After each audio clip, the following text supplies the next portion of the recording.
नमस्कार, मैं कमल कौशिक और ब्रेकिंग बुलेटिन देखना आप शुरू कर चुके हैं। आइए शुरुआत करते हैं ब्रेकिंग बुलेटिन की और दिखाते हैं अब तक की अहम खबरें।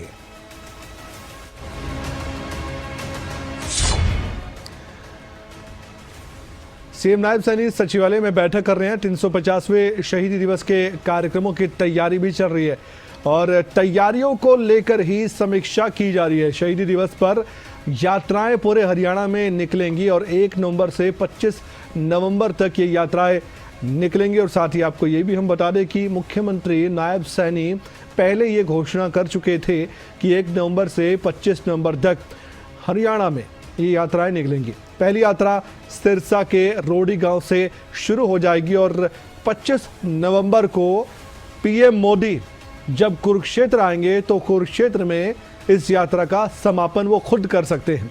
अभी तक तो उनका दौरा प्रस्तावित है और जब ये जानकारी आ रही है सामने तो ये मानकर चलिए कि उनके दौरे की पुख्ता जानकारी, ऑफिशियल भी इंफॉर्मेशन आपके सामने होगी। तो इसलिए ये यात्राएं आस्था के लिहाज से भी बहुत ज़्यादा अहमियत रखती हैं। इसलिए मुख्यमंत्री खुद समीक्षा बैठक बुलाकर इस पर चर्चा कर रहे हैं।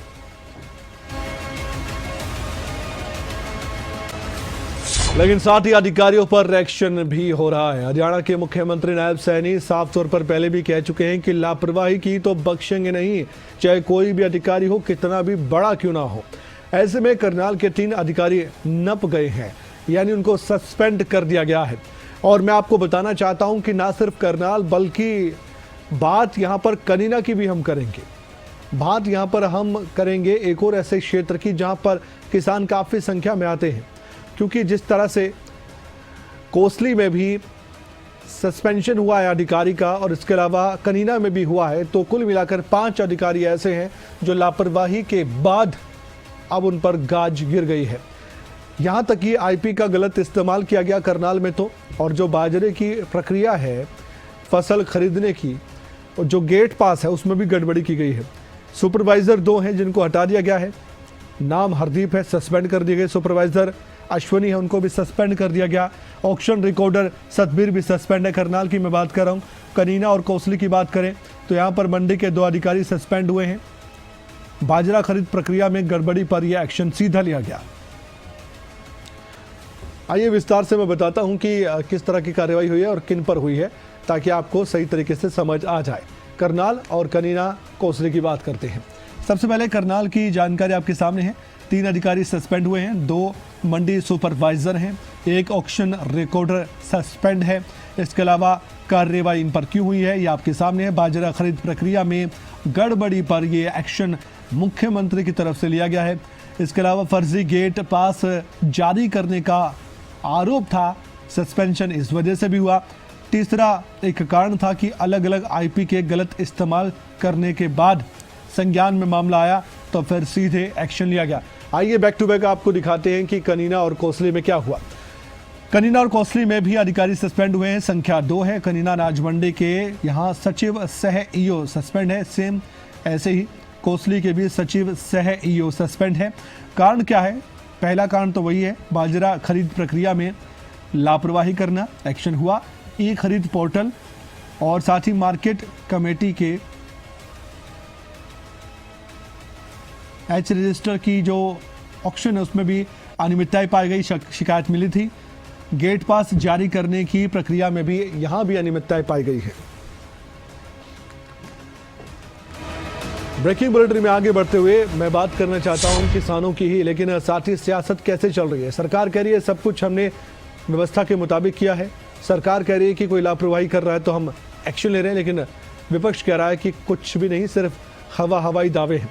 किसानों के मुद्दे पर INLD की तरफ से अभय चौटाला सामने आए, कहा कि सही तरीके से दाम नहीं मिल पा रहा और किसानों को बहुत कम दाम में अपनी फसल को बेचने पर मजबूर होना पड़ा है। और रणदीप सुरजेवाला कह रहे हैं कि जो भी बातें कही जा रही है बस वो हवाई है।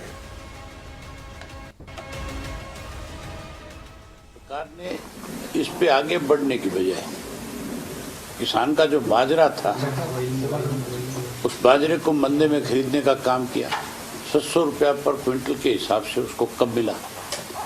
और अब धान की जो खरीद है उस खरीद के अंदर भी सरकार कह तो ये रही है कि हम दाना दाना खरीद रहे हैं, लेकिन 40% तो यील्ड कम है, और उसके साथ साथ सरकार खरीदने की बजाय उसको आज 500-600 रुपये क्विंटल के हिसाब से सस्ते पे बेचने पे मजबूर कर रही है।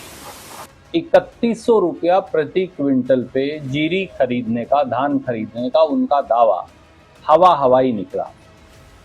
गन्ने का रेट जो है वो लागत से 125 से 150 रुपया कम है, और भाजपा ने गन्ने की खेती का निकाल दिया दम।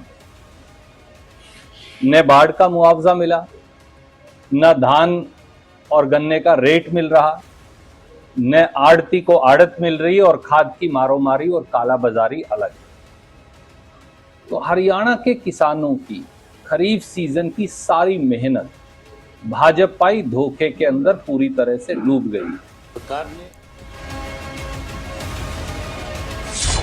ब्रेकिंग बुलेटिन में बात करेंगे अब सीईटी 2025 के ग्रुप सी के एग्जाम की। सब इंतजार कर रहे हैं रिजल्ट कब सामने आएगा, लेकिन उससे पहले कुछ प्रक्रियाएं हैं, कुछ ऐसी बातें जिन पर ध्यान देना जरूरी है। मैं बात कर रहा हूं करेक्शन पोर्टल की। करेक्शन पोर्टल अब 28 अक्टूबर तक खुला रहेगा। इस बात की जानकारी एचएसएससी के चेयरमैन हिम्मत सिंह की तरफ से दी गई है। बाकायदा एचएसएससी ने भी हर सवाल का जवाब देने का प्रयास किया है। मैं ये भी बताना चाहता हूं कि एचएसएससी के चेयरमैन ने हाई कोर्ट के आदेश का भी जिक्र किया है, और एचएसएससी के मेंबर भी ये कह रहे हैं कि हाई कोर्ट का आदेश था, हमने करेक्शन पोर्टल खोला है। ये किसके लिए है ये जानना ज़रूरी है। दरअसल ये सबके लिए नहीं है, बल्कि ईडब्ल्यूएस, एससी और ओबीसी के लिए है। यानी कि वो अभ्यर्थी जो संबंधित है ईडब्ल्यूएस से, एससी या ओबीसी वर्ग से, तो उनके लिए कुछ बातें हैं आपके सामने हैं। 17 अक्टूबर 2025 को सीईटी 2025 ग्रुप सी अभ्यर्थियों के लिए करेक्शन पोर्टल खोला गया था, जो कि अब 28 अक्टूबर 2025 रात 11:59 तक बढ़ा दिया गया। अभ्यर्थी अब क्या करेंगे, इस समय के भीतर आवश्यक सुधार कर सकते हैं ताकि आयोग जल्द से जल्द परिणाम भी घोषित करे। रुका हुआ है परिणाम। ध्यान दें इस बात का कि सुधार करने का ये अंतिम मौका इसके बाद नहीं मिलेगा, और इसके बाद किसी भी प्रकार का अतिरिक्त समय आपको नहीं मिल पाएगा। इस बात को लिखा सोशल मीडिया पर हिम्मत सिंह ने। हिम्मत सिंह अपनी तरफ से ही कहते नजर आए। तो करेक्शन पोर्टल में फिर से कह रहा हूं कि 28 अक्टूबर तक ही है, 11:59 तक। उसके बाद करेक्शन पोर्टल आपको नहीं मिलेगा देखने को, और ना ही आप कोई करेक्शन कर सकते हैं। मैं फिर कह रहा हूं कि 3 कैटेगरी ईडब्ल्यूएस, इसके अलावा शेड्यूल कास्ट और अदर बैकवर्ड क्लास, इनके लिए ये पोर्टल खोला गया है। अभी और समय है, जाइए और वहाँ पर सुधार आप कर सकते हैं। लेकिन साथ ही भूपेंद्र चौहान जो कि मेंबर हैं एचएसएससी के, उनकी तरफ से भी हर सवाल का जवाब दिया गया है। 3 सवाल थे, एक एक करके बैक टू बैक मैं आपके सामने रखूंगा। सवाल कि स्पष्टीकरण क्यों देना पड़ रहा है, ये सवाल। दूसरा कि ये किसके लिए है, जैसे कि मैं जिक्र कर रहा था, आप और विस्तार से जानेंगे। और तीसरी बात ये है कि ये जो भ्रम की स्थिति वाली बात आ रही है, ये कहाँ से आई है, क्यों और कैसे भ्रम की स्थिति वाली बात का जिक्र एचएसएससी की तरफ से किया जा रहा है। एक एक करके बैक टू बैक 3 बयान। हम हरियाणा कर्मचारी चयन आयोग की तरफ से करेक्शन पोर्टल को लेकर सोशल मीडिया पर कुछ भ्रांतियां फैलाई जा रही हैं, उनका स्पष्टीकरण देना चाहते हैं। नंबर 1, करेक्शन पोर्टल माननीय उच्च न्यायालय के आदेश पर खोला गया। करेक्शन पोर्टल उन अभ्यर्थियों के लिए खोला गया जो एससी, ओबीसी, ईडब्ल्यूएस कैटेगरी में अपने सर्टिफिकेट्स ना होने के कारण जनरल कैटेगरी में अप्लाई किए थे। यह पोर्टल उन्हीं के लिए केवल खोला गया जिससे कि एससी, ओबीसी, ईडब्ल्यूएस अभ्यर्थी अपनी मूल कैटेगरी में वापस आ सके, उनके लिए ही पोर्टल खोला गया। इस पोर्टल के विषय में हमारे चेयरमैन माननीय हिम्मत सिंह जी ने भी सोशल मीडिया पर इस विषय का खंडन किया है।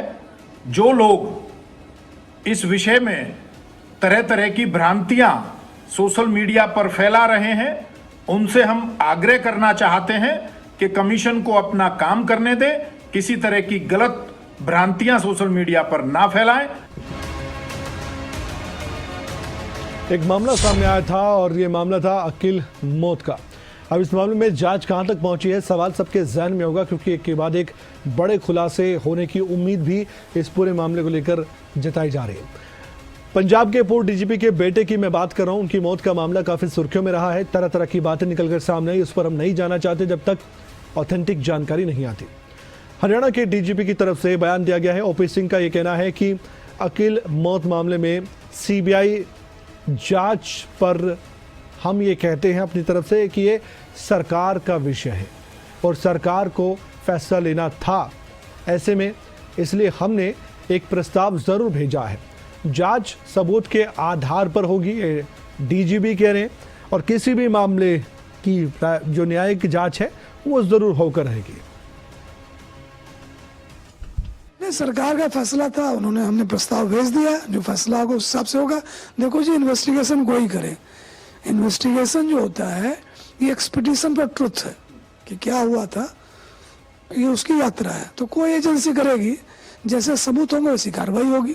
जब एक मामला उछल गया है और उसमें कॉग्निजेबल ऑफेंस की बात आ गई है तो कहीं ना कहीं तो कागज पर आएगा वो, लेकिन जो बाद में तफ्सीस होगा वो तो एविडेंस पर ही चलेगा ना।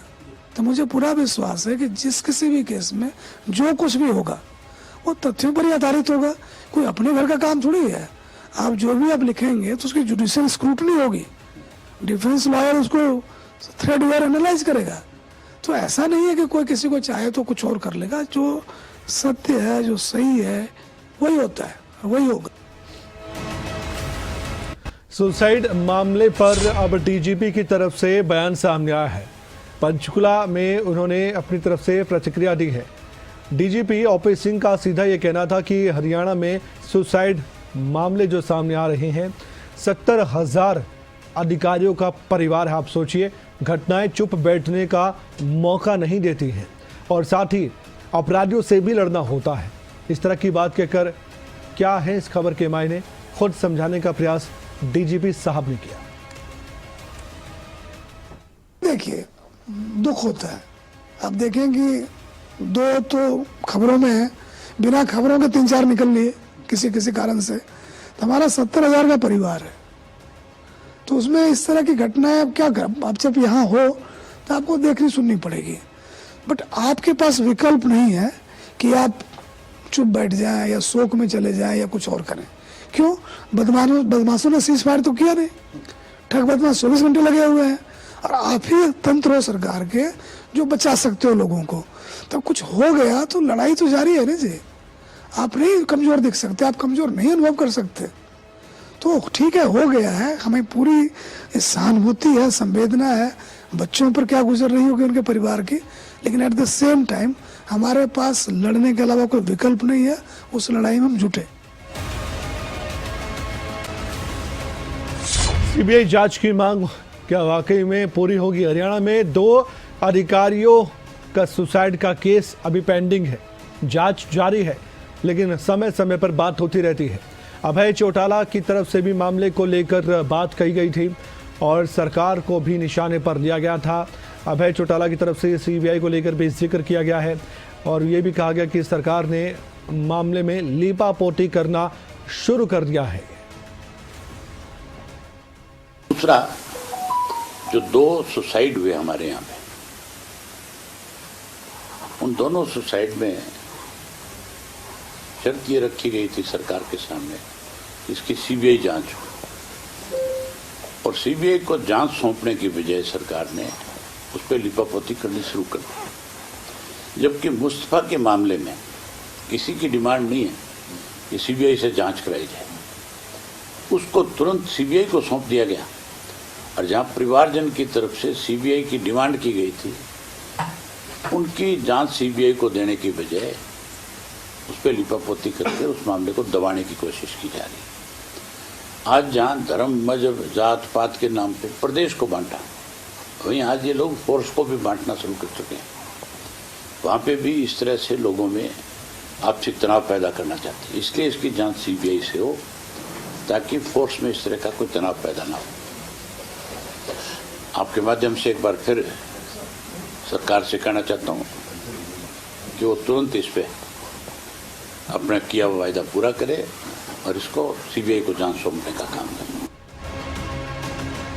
लेकिन साथ ही ये भी आपको बता दें कि पूर्व डिप्टी सीएम हरियाणा दुष्यंत चौटाला की तरफ से भी बयान दिया गया था।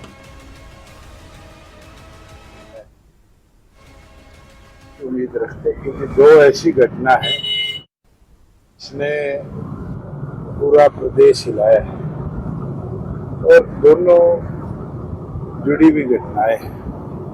मैं उम्मीद रखता हूं कि जल्द चंडीगढ़ पुलिस भी और कोलकाता पुलिस भी दोनों SIT को अपनी उचित कार्रवाई करें और दूध का दूध पानी का पानी करें। और जहाँ परिवार की जो मांग थी और उसको हरियाणा सरकार ने जो माना है, मुझे पूरा विश्वास है कि जल्दी उस पर भी उचित कदम उठाएंगे। और इस वक्त की बड़ी खबर आपको बता दें, जहां पंचकुला से खबर यह है, सेक्टर 5 में एक्साइज विभाग ने रेड की है। 2 क्लब में अवैध रूप से परोसी जा रही थी शराब। 92 अंग्रेजी शराब की महंगी बोतलें मिली हैं और इसके अलावा संचालकों के खिलाफ मामला दर्ज हो चुका है। मौके पर दोनों बार संचालक अपना दस्तावेज नहीं दिखा पाए और इसलिए ये जो रेड है ये सफल मानी जाएगी अगर इनके पास दस्तावेज नहीं होंगे। पंचकुला से खबर है, सेक्टर 5 में एक्साइज विभाग अपना काम कर रहा है और जहां जहां शिकायतें मिलती हैं उन क्लब्स पर भी रेड की जाती है। अब सोचिए, अवैध रूप से यहां पर शराब परोसी जा रही थी। 92 अंग्रेजी शराब की बोतलें, महंगी बोतलें मिली है। अब आगे क्या कार्रवाई होती है देखने वाली बात है। तारा ठाकुर जुड़ चुके हैं। तारा, इस खबर को लेकर आपसे विस्तार से जानकारी हासिल हम करना चाहते हैं। ये 2 क्लब कौन से हैं, कैसे एक्साइज विभाग को यहाँ जानकारी मिली कि अवैध तरीके से शराब परोसी जा रही थी? जी बिल्कुल, देखिए पंचकुला एक्साइज विभाग को सूचना मिली थी कि पंचकुला के सेक्टर 5 में जो 2 क्लब है वहां पर जो है अवैध रूप से शराब परोसी जा रही है और मौके पर सेक्टर 5 थाना पुलिस और एक्साइज की टीम के द्वारा जब छापेमारी की तो वहां पर भारी मात्रा में जो अवैध अंग्रेजी शराब की महंगी बोतलें मिली है, शैंपेन मिली है। फिलहाल दोनों जो बार है उनके संचालकों के खिलाफ मामला दर्ज किया है और इसको लेकर जो है पुलिस के द्वारा कार्रवाई भी की जा रही है। शुक्रिया जानकारी देने के लिए आपका बहुत बहुत धन्यवाद तारा ठाकुर। अपडेट आएगी और कोई बयान आएगा अधिकारिक तौर पर तो जरूर दर्शकों तक हम पहुंचाएंगे।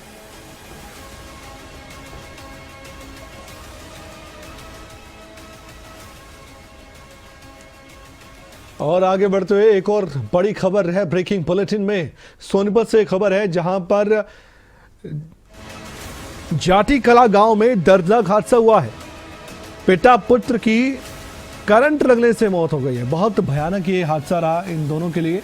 खेतों में काम करने गए थे पिता पुत्र और अक्सर खेत में ट्रांसफार्मर या बिजली की तारों में करंट आ जाता है और या फिर पानी होता है और उस पानी की चपेट में आते हैं फार्मर्स, किसान, तो ऐसे हादसे देखने को मिलते हैं। एक बार फिर से दुखद हादसा, ट्रांसफार्मर के सपोर्टिंग तार की चपेट में आने से करंट लगा। पिता का नाम प्रेम सिंह था जो इस दुनिया में नहीं है। मौके पर ही दम तोड़ दिया था पिता ने और बेटे ने दिल्ली के एक निजी अस्पताल में इलाज के दौरान दम तोड़ दिया। सोनीपत के कुंडली थाना पुलिस के पास ये मामला है। हादसे की गंभीरता से जांच की जा रही है।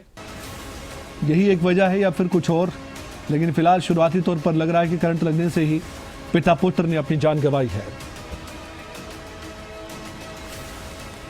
एक बार फिर से रुख करते हैं, आइए ब्रेकिंग बुलेटिन का।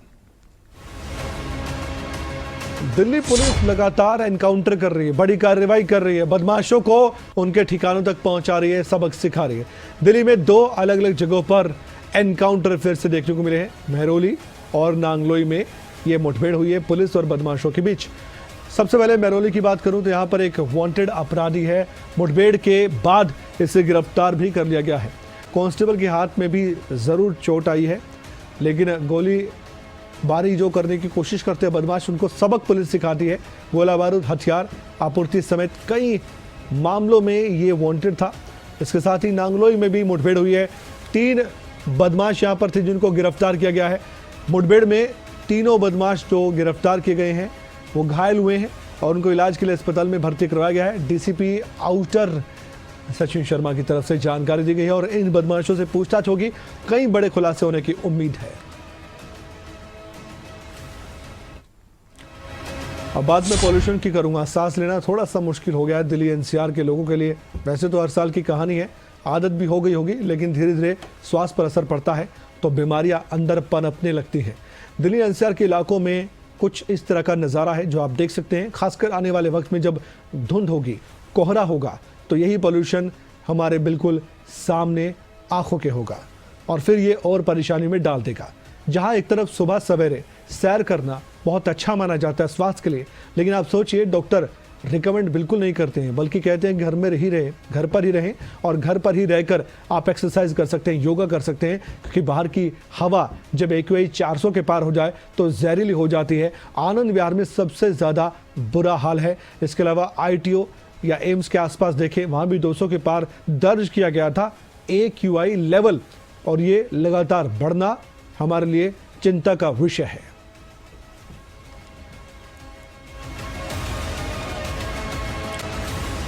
बात करते हैं उन हादसों की जिन हादसों ने 5 जिंदगियां छीन ली, 5 मौत हुई है।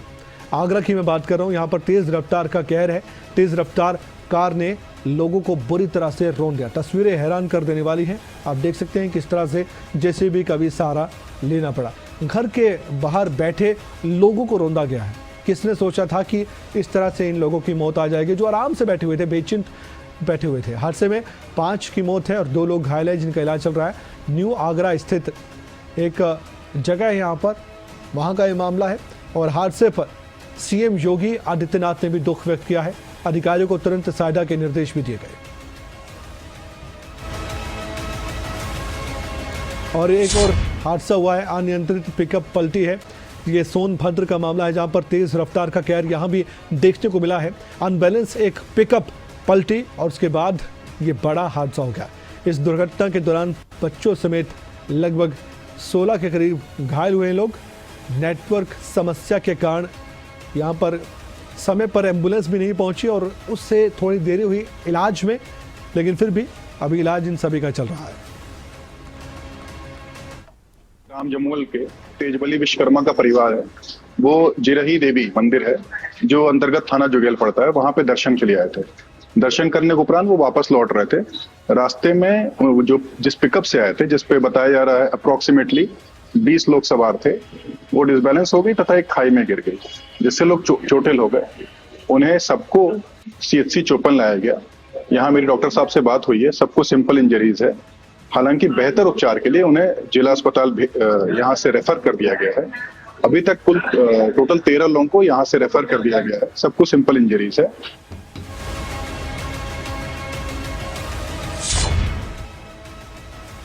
आग का तांडव, जी हाँ, लखनऊ में 3 मंजिला इमारत में अचानक से आग लग गई। मूर्ति बनाने का सामान जलकर राख हो गया। यहाँ पर एक छज्जा था, वो गिर गया और उसकी वजह से दमकल विभाग के कर्मी भी घायल हो गए। आसपास के घरों को एहतियातन खाली करवा दिया गया था, लेकिन आखिरकार आग पर काबू पा लिया गया। पर हादसे के दौरान बहुत नुकसान जरूर हुआ है। देखिए, थाना अलीगंज के उस्मानपुर गांव में ये एक बिल्डिंग थी जिसमें मूर्ति की फ्रेमिंग करने के सामान रखे हुए थे, उसमें आग लगी थी। और इस दौरान जो है ऊपर का छत का छज्जा गिर जाने के कारण हमारे 4 फायर कर्मी भी घायल हुए। उनको अस्पताल शिफ्ट करा दिया गया, सभी लोग ठीक हैं। आसपास के बिल्डिंग के आसपास के जो घर हैं उनको इवैक्यूएट करा लिया है ताकि किसी प्रकार की और हानि ना हो। कोई व्यक्ति फंसा हुआ नहीं है, रेस्क्यू ऑपरेशन पूरा कर लिया है।